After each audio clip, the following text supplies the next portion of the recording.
నెల్లూరు జిల్లా ఆత్మకూరులో మంత్రి ఆనం రామనారాయణ రెడ్డి 100 మందికి సీఎం రిలీఫ్ ఫండ్ చెక్కులను పంపిణీ చేశారు.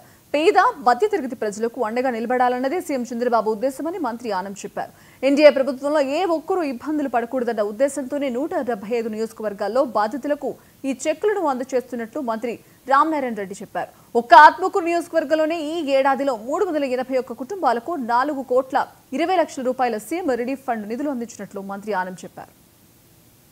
7 ప్రాంతాలకి 6 రూరల్ మండలాలు ఒక మున్సిపాలిటీకి సంబంధించి ఇచ్చేటువంటిది మొత్తం కలిపి 100 మంది లబ్ధిదారులు ఉన్నారు. వారందరికి కూడా ఈ కార్యక్రమంలో ఇచ్చేటువంటి మొత్తం 83,34,710 రూపాయలని ఈరోజు రాష్ట్ర ప్రభుత్వం నుంచి గౌరవ ముఖ్యమంత్రి చంద్రబాబు నాయుడు గారి ఆలోచన మేరకు వారి ఆదేశాల మేరకు విడుదల చేసిన చెక్కులని వీళ్ళందరికీ వాళ్ళ పంపిణీ చేయడం జరుగుతుంది.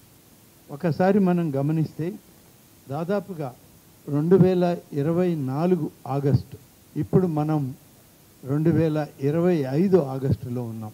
12 మాసాల్లో ఒక సంవత్సరంలో 381 మందికి ఆత్మకూరు నియోజకవర్గంలో 4,20,87,652 రూపాయలని ముఖ్యమంత్రి గారి సహాయ నిధి కింద వివిధ కారణాల చేత ప్రైవేట్ ఆసుపత్రుల్లో లేకుంటే చెన్నైలోనో హైదరాబాదులోనో మరొక ప్రాంతంలో ప్రైవేట్ ఆసుపత్రులలో వైద్యం పొందినటువంటి వాళ్ళకి ఈరోజు ఆర్థికంగా కొంతైనా తోడుగా ఉండాలి అని చెప్పి ఈ నిర్ణయం మేరకు రాష్ట్ర ప్రభుత్వం ముఖ్య